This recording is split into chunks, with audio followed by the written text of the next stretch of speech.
Larry Kudlow said that there's a routine check-in call with China on the Phase 1 trade deal. My question is, what if they bring up TikTok and also WeChat? Would you instruct your team to engage them on that executive order? We have a deadline of September 15th, and whether it's Microsoft, I understand, and others are negotiating. We also said that obviously it's worthless if we don't allow them into the country. So we said that the United States Treasury is going to be getting something out of this deal, something very substantial. But what we want is total security. But we have a deadline of September 15th. So I know Microsoft and others are very interested in it, but that's our deadline, and it has to be proven to be totally secure.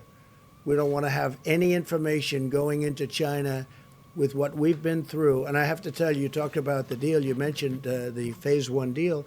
Well, the Phase 1 deal, it's a very interesting situation because you've been hearing the largest order of corn in history, the largest order of soybeans, the largest order of beef. They've done more than they've ever done. So you're going to have to figure that one out. With where I'm coming from, I could have, because they see my attitude.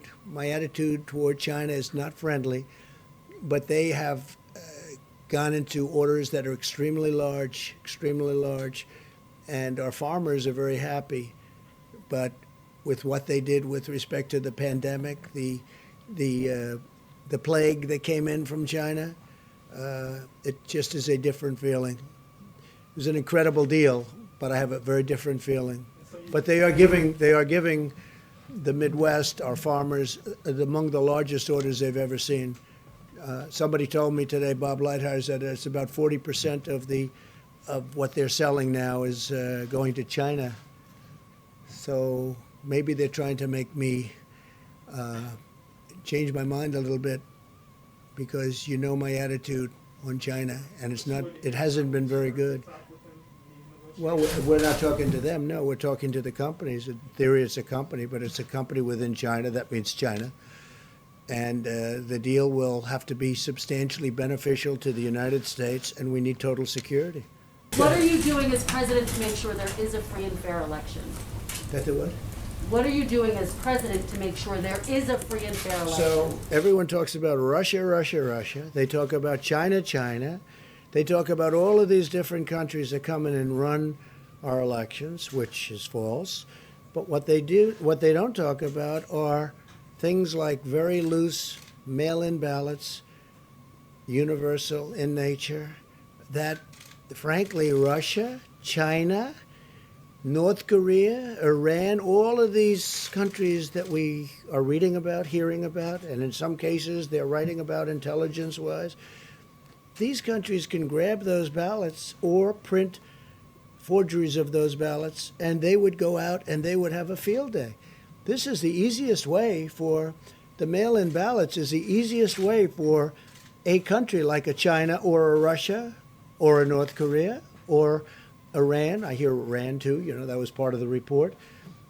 This would be very easy for them. This is much easier than, well, we have been very strong. Now, if you remember, President Obama was informed about Russia by the FBI in September. The election was in November.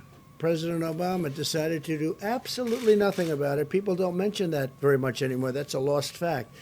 But he was informed very powerfully that they're going to do, and President Obama did nothing. We have done a lot, and we've really shored it up. But what people can never prepare for are millions and millions of mail-in ballots, because they can be forged, they can be captured, they can be taken. No, well, that's a very hard thing to do. We have to make sure that we can do that. Please. So, Mr. President, after 3.5 years, do you regret at all the lying you've done to the American people? On all everything? The what? All the lying, all the dishonesties. That who has done? You have done. Tens of thousands. Yeah, go ahead, please. Please. Go ahead. Go ahead. I wanted to ask about the payroll tax Go ahead. cut. One, is it going to be optional or mandatory for employers to defer and not collect the payroll tax? So we're- if I have a follow-up on The that. payroll tax is very important and a very big benefit to people, as you know, to companies, because we want the companies to be strong, but now directly to people. And it's a very big number. and we're taking care of it, and this will go directly to the people, the workers within the company. It's a payroll tax. It's called a payroll tax cut. We're cutting the payroll tax, and it's a very large number, and that will go directly to the workers of the company. Well, if employers collect that through FICA, will that be are they going to be required not to collect that money? You mean later on? You mean later on at a later Right now, date? so September 1, when I get my paycheck, will The it be up to the employers will collect it and give it, most likely. The employers will collect it and give it. Okay? Please go ahead. Mr. President, I have two questions. The first one on domestic politics. There are claims Can't understand a There word are you're claims saying. circulating in social media that Kamala Harris is not eligible to run for vice president because she was an anchor baby, I quote. Do you or can you definitively say whether or not Kamala Harris is eligible, meets the legal requirements to run as vice president? So I just heard that. I heard it today that she doesn't meet the requirements. And by the way, the lawyer that wrote that piece is a very highly qualified, very talented lawyer. I have no idea if that's right. I would have assumed the Democrats would have checked that out before she gets chosen to run for vice president. But that's a very serious. You're saying that they're saying that she doesn't qualify because she wasn't born in this country. No, she was born in this country, but her parents did not. The claims say that her parents did not receive their permanent residence at that time. I don't know about it. I just heard about it. I'll take a look. Back in the Mr. President, a follow-up on UNGA. Ambassador Kelly Craft recently said that she's hoping that you might be able to deliver the speech in front of the UN General Assembly in person, even though other leaders will be sending in their video recordings. Can you confirm that? Yeah, I'm thinking about going directly to the UN to do the speech. A lot of people will not, because of COVID, will not be able to be there, as you know. But I think it's appropriate if we can do it. I'll do it directly. And again, this will not be like in the past because some countries won't be able to escape the problems they're having. You know, countries are having a tremendous problem with the China virus. So we'll see what happens. But I would prefer doing it. I can do it the other way. I can do it viral, as they say. I can do it in that form, but I'd rather be at the United Nations, deliver it. I think it better represents the country.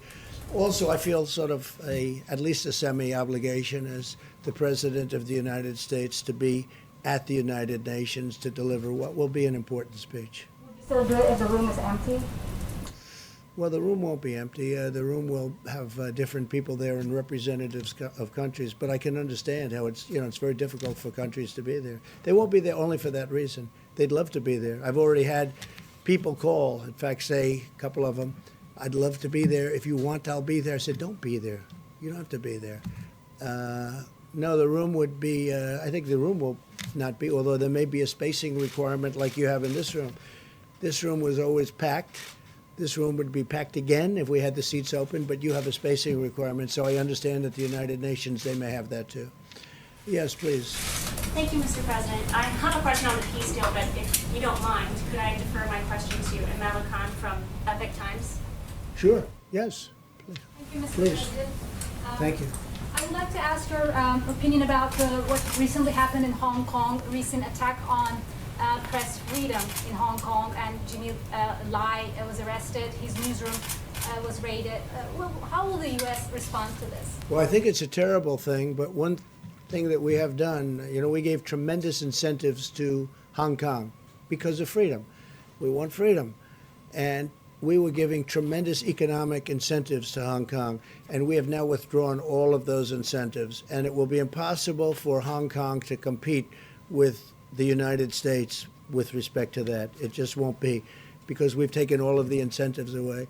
If you look at China with the World Trade Organization as an example, they're getting tremendous because they're considered a developing nation, which is ridiculous. Why should they be a developing nation, but we're not?